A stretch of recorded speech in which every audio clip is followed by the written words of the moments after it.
Verdaderos Discípulos, podcast, en la voz del pastor Carlos Muñoz.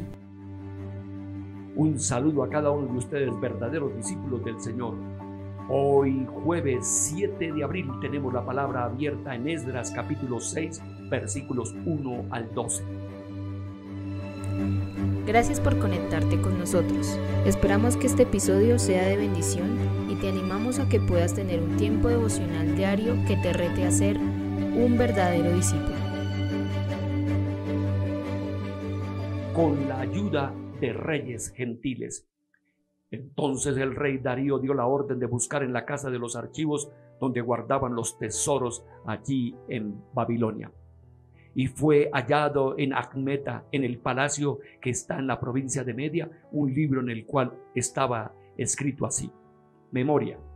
En el año primero del rey Ciro, el mismo rey Ciro dio orden acerca de la casa de Dios, la cual estaba en Jerusalén, para que la casa fuera reedificada como lugar para ofrecer sacrificios y que fueran puestos sus cimientos, su altura de 60 codos y de 60 codos su anchura, con 3 hileras de piedras grandes y una de madera nueva. El gasto será pagado por el tesoro del rey. Además, los utensilios de oro y de plata de la casa de Dios que Nabucodonosor sacó del templo que estaban en Jerusalén y se llevó a Babilonia serán devueltos para que haya en su lugar al templo que está en Jerusalén y sean puestos en la casa de Dios. Ahora pues, Tanai, gobernador del otro lado del río, Setar-Boznai, y vuestros compañeros los gobernadores que están al otro lado del río, alejados de allí.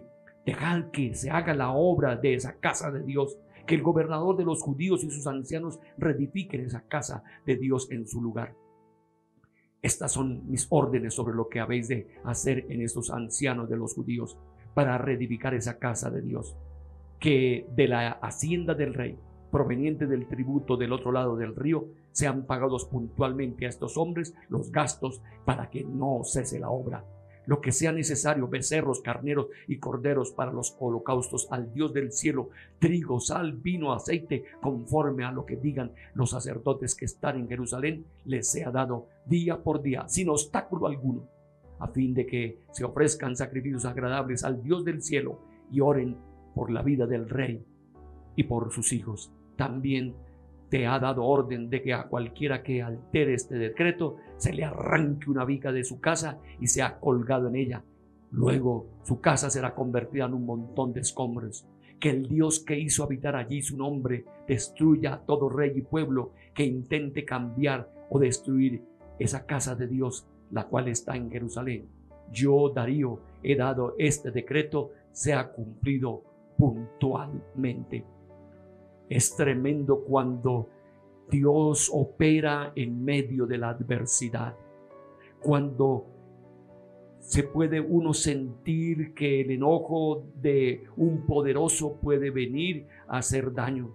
Pero la carta que mandó el gobernador produjo una reacción al rey Darío, y muy serio fue a buscar los archivos donde se encontraba lo escrito con años atrás por el rey Ciro, y encontró la realidad que sí había dado orden de edificar la casa de Dios.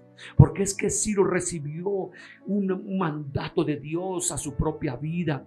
Él tuvo un encuentro con Dios en cuanto a que el Dios del cielo le estaba exigiendo levantar el templo en Jerusalén, reedificarlo, y lo hizo. Y lo hizo con toda una situación programática, organizada.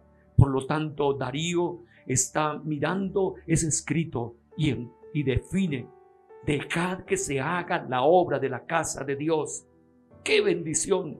Cuando también estas personas que son de este mundo, estos reyes gentiles, aceptan la autoridad de Dios, y aquí se manifiesta otra vez la soberanía de Dios, porque cuando Dios dice, se cumple. Cuando Él tiene un propósito, se hace. Y así que los gobernadores de Judea, los ancianos, reciben este gusto de saber de que aquí en adelante habrá entonces dinero para la construcción, habrá animales para el sacrificio, habrá una atención que saldrá de allí, de los tesoros del palacio del rey. Así podíamos ver cómo hay respeto por Dios, a pesar de ser un rey gentil, tal vez no teniendo el concepto totalmente de Dios, pero él dice que allí se hacen sacrificios al Dios del cielo y así él pueda recibir esas oraciones a favor de su reinado de parte de Israel, de lo que es allí Jerusalén. También se coloca un trato duro al que impida, como ya lo vieron anteriormente, que por varios años impidieron la construcción del templo, ahora no. ¡Qué bendición! Así que podamos hacer una pregunta: ¿cuál es la verdad que Dios ha sacado a la luz y me ha consolado? Yo tuve una dificultad por abrir varias obras y en algún momento la misma vivencia de la misión consideraba que yo como que me iba apartando de ella por levantar, pero después cuando salió la verdad ha entendido que no, que era simplemente el deseo de ver la obra de Dios extendida en otras ciudades del país. ¿Cuál es la crisis que Dios transformó en oportunidad para llenarle más de su gracia? Bueno, han sido tantos los momentos de crisis que haya tenido yo, pero que, por ejemplo, para mí el saber de que Dios me dio tiempo en medio de la tuberculosis, más vida, en medio del cáncer, más vida, en medio de situaciones de otro tipo de circunstancias económicas, Dios me ayudó. Así que, digamos, ¿cuál es la ayuda de Dios? ¿O qué significa la ayuda de Dios? Podemos comprobar nuestra fe cuando estamos en problemas y no cuando estamos o cuando todo está bien. Así la fe queda evidenciada en nuestras vidas y no durante el culto. Podemos conocer la fe de una persona al ver en quién confía durante sus aflicciones. A menudo oramos clamando: Señor, y luego decimos: ayúdame. Pero ¿está bien esto? Dios no solo es alguien que nos ayuda. No obstante, no tratamos a Dios como si fuera el responsable de limpiar nuestro desastre tras intentar hacer las cosas por nuestra propia cuenta. Seguramente, si le pedimos a Dios que nos ayude con algo en que estamos poniendo todo nuestro esfuerzo, Él lo hará. Sin embargo, si Dios entrara a nuestro corazón y obrara personalmente, viviríamos una experiencia milagrosa. Es decir, nuestros esfuerzos tienen un límite, pero si Dios obra, todo se concreta de acuerdo a sus propósitos. Hay una frase que dice: quienes transforman al mundo no son las grandes personalidades, sino los débiles que se encuentran en la mano del gran Dios. Por lo tanto, deje que su problema sea el problema de Dios.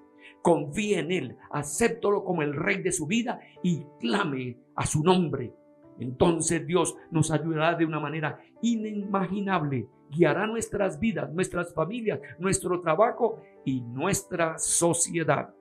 Oremos. Dios, confío en tus planes y te alabo porque tu voluntad es incomparable, grande y perfecta. Encomiendo en tus poderosas manos mi vida. Aunque haya persecución en el mundo, no me detendré. Confío en que tú cambiarás la oposición en ayuda oportuna en mi vida para extender tu reino. Amén.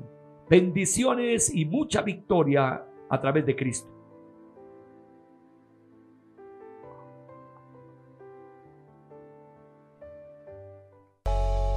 Gracias por escuchar el podcast Verdaderos Discípulos. Te invitamos a que compartas con otros. Si deseas conectar con nosotros, síguenos en nuestras redes sociales. Un podcast de la Iglesia Comunidad Cristiana Nazarena de Modelia. Dios te bendiga.